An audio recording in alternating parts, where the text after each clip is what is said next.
안녕하세요. 일반인들이 꼭 알아야 할 건강 정보를 다루는 프라임입니다. 건강기능식품이나 보충제 같은 것에 대한 잘못된 인식 때문에 내 돈 주고 사서 부작용이나 아무 효과도 없거나 해서 이러한 제품들의 구매에 합리적인 소비를 못하시는 경우가 의외로 굉장히 많습니다. 이 중에 천연이라는 단어에 대한 인식 문제도 있죠. 사람들은 보통 어떤 잘못된 인식을 갖고 있는지 한번 보시죠.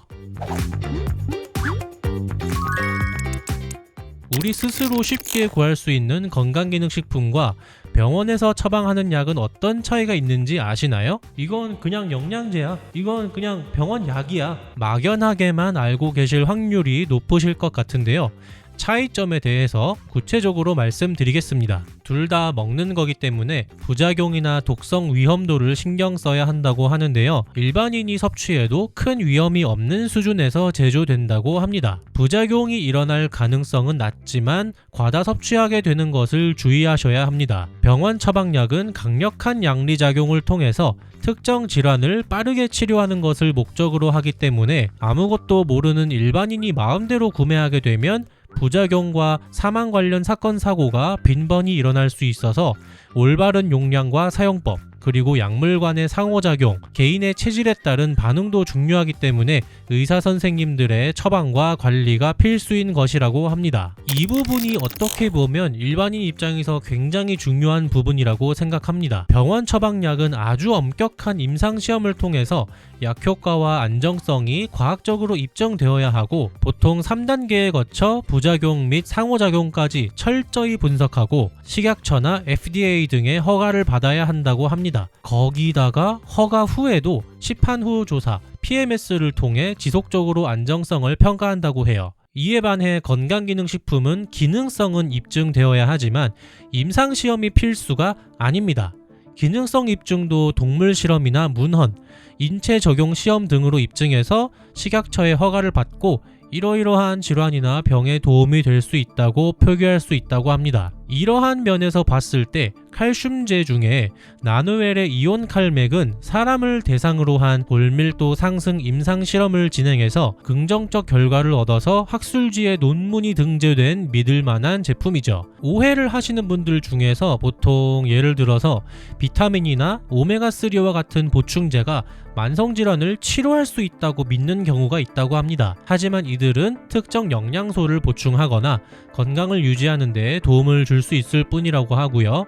그리고 건강기능식품만 잘 챙겨 먹으면 건강을 유지할 수 있다는 오해도 많습니다. 그러나 균형 잡힌 식단과 규칙적인 운동이 기본이고 건강기능식품은 보조적인 역할을 할 뿐이라는 것을 명심하시는 게 좋겠습니다. 사실 가장 주의해야 할 부분이라고 생각되는데요.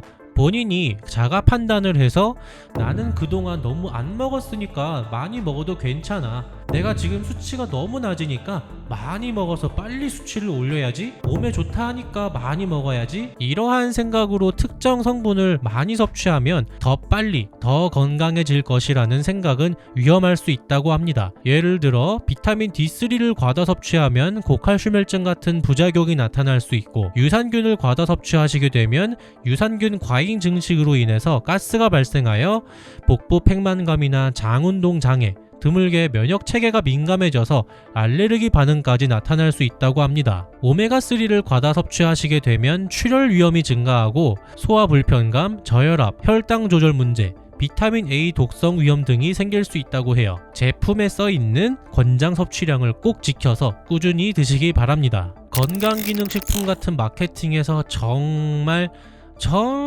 많이 쓰이는 단어죠. 그와 동시에 조심해야 하는 단어이기도 합니다. 이 천연이라는 단어가 붙은 건강기능식품이 항상 안전하거나 효과적이라고 믿는 경우가 굉장히 많습니다. 그럴 수밖에 없는 게 누구든 화학 처리를 거친 건 먹기 싫으니까요. 하지만 천연 성분이라고 해도 과다 섭취하면 부작용이 있을 수 있고 제조 과정에서 화학적 처리가 이루어질 수 있다고 합니다. 천연 제품이라고 했는데 화학 처리를 해버리면 천연 제품이라면서 팔면 안 되는 거 아닌가? 생각이 드시지 않나요? 아주 정상적인 의구심이라고 생각되는데요. 우리는 알면서 몰라요. 이게 무슨 말이냐면 후코이단 같은 걸 예로 들어볼게요. 어떤 곳에서 천연 후코이단 원료를 썼다면서 엄청 광고를 해요. 구매해서 제품을 열어보았을 때 천연이라는 단어 본래의 의미라면 거기에 가공이 이루어지지 않은 해초들이 들어있어야겠죠. 바다에 표류한 사람 마냥 생다시마 뜯어먹는 거예요. 하지만 어떻게 되어 있나요? 실제로는 우리가 먹기 좋게 가공이 돼서 이쁘게 포장돼서 왔죠. 그러고선 아우 좋다 하면서 먹는 거예요. 해조 칼슘을 천연으로 드시려면 바다에서 뜯은 해조를 그냥 드셔야 하고, 어골 칼슘이면 생선뼈를 으적으적 씹어 드셔야겠죠. 우리는 천연이라는 게 어떤 건지 알면서 천연 제품이라면 좋아 보이고 그런 거예요. 천연이라는 단어로 허위 광고도 즐비하고 합성 첨가물이 포함된 건기식을 마치 천연 원료만 사용한 것처럼 천연 원료 비타민 같은 단어로 표시해서 광고하는 업체들도 많다고 합니다. 그래서 이렇게 설명을 드리는 것보다 제품에 천연이라는 단어를 언제 쓸 수 없는지에 대해 알려드리는 게 좋을 것 같아요. 합성 원료를 포함한 제품, 합성 비타민제, 합성 오메가3 등의 제품이 있다고 하고요. 인공 첨가물이 포함된 제품, 방부제, 인공색소, 인공감미료, 합성향료 등이 포함된 걸 얘기하는 거예요. 색소를 첨가한 음료나 식품도 포함되겠죠. 그리고 유전자 변형 원료, 화학적 처리나 고온 가공이 된 제품들, 고온에서는 변형이 일어날 수 있기 때문이죠. 천연 원료 함량이 극히 적거나 미미한 경우에도 천연이라는 단어를 사용할 수 없다고 합니다. 예를 들어 소량의 천연 원료 외에 나머지는 합성 성분인 경우라던가 5% 이하의 천연 성분으로 제조된 경우라고 합니다. 5%도 안 되는 함유량 갖다가 100% 천연 제품이라면서 광고를 하기도 한다고 하니까 주의하셔야 한다고 합니다. 건강기능식품으로 특정 질환이나 병이 나으면 너무나도 좋겠지만 현실적으로 주목적은 예방이나 증상의 호전, 건강관리에 두고 있습니다. 건강기능식품의 효과는 개인의 건강 상태, 유전적 요인, 생활습관에 따라 다르다고 합니다. 같은 제품이라도 어떤 사람에게는 효과적일 수 있지만 어떤 사람에게는 전혀 효과가 없는 거죠. 저는 많은 분들과 상담을 해보고 나서 느낀 게 있는데요. 대부분의 분들이 나에게 맞는 제품을 찾는 유목민과 같다고 생각해요. 그러다가 본인께 맞는 걸 찾으셨다면 어느 한 브랜드나 제품에 정착을 하시게 되는 거죠. 말은 어떤 사람이 하느냐에 따라 굉장히 큰 힘을 가지게 되죠. 유명한 사람들을 광고로 섭외하는 이유가 바로 그 때문이고요. 그런 분들이 광고 모델로서 소개하는 제품이 특별히 더 우수하다고 생각하는 경우가 많습니다. 그 사람들이 얘기하니까 그 제품이 엄청 좋아 보이고 빛나 보이기 때문이죠. 그러나 제품의 효과는 광고와 상관없이 과학적 근거를 바탕으로 평가하셔야 합니다. 제가 상담을 이렇게 하다 보면 고객분들이 영상이나 글로 공부를 엄청 하셔서 제가 봤을 때는 웬만한 건기식 파는 상담원들은 아마 찍소리도 못할 거예요. 그분들 입장에서는 내가 공부하다 보니까 내가 원하는 제품의 형식이나 성분이 제품에 적용되어 있는지 물어봐야 하는데 상담원이 제품에는 없는 내용이니까 무슨 말인지 모르는 경우가 엄청 많을 거라고 봐요.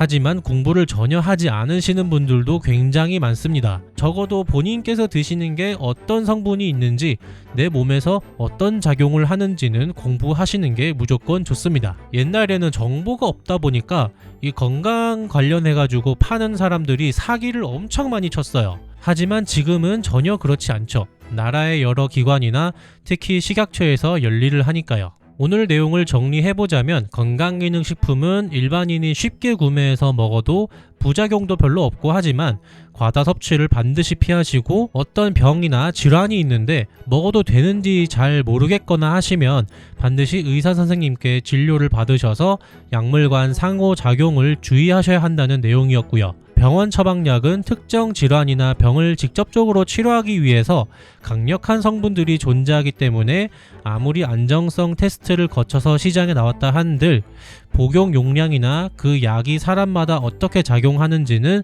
저희 같은 일반 사람들은 알 수가 없습니다. 여러분 앞에 계시는 의사 선생님이 물론 돌팔이일 수도 있고 선생님들도 신은 아니라서 모르는 건 모를 수 있어요. 하지만 의사 선생님들은 저희 같은 일반 사람들과 다르게 한 개나 두 개의 질환에 대해서만 아시는 게 아니라 여러 질병과 처방, 몸의 전체적인 기전에 대해서 오랫동안 공부하신 분들이에요. 일반 사람과는 공부의 내공이 다르죠. 하지만 의사 선생님이 우리한테 치료 방법을 권했을 때 우리는 그걸 거부할 수 있잖아요. 병원에 가셔가지고 인터넷에 그렇게 써있던데 영상에서 유명한 의사가 그렇게 얘기하던데요. 이렇게 말씀하시면 별로 좋지 않은 화법 같고요. 살며시 한번 공부하신 부분에 대해서 의견을 말씀하시고 거기에 맞춰서 진료를 진행하시면 될 것 같습니다. 친절한 선생님들만 있는 건 아니어서 뭐 다 적용되는 건 아니겠지만 사람 사는 게 다 이런 사람 있고 저런 사람 있는 거 아닌가 생각합니다. 오늘 영상은 여기까지고요. 구독과 좋아요 잊지 마시기 바랍니다. 그럼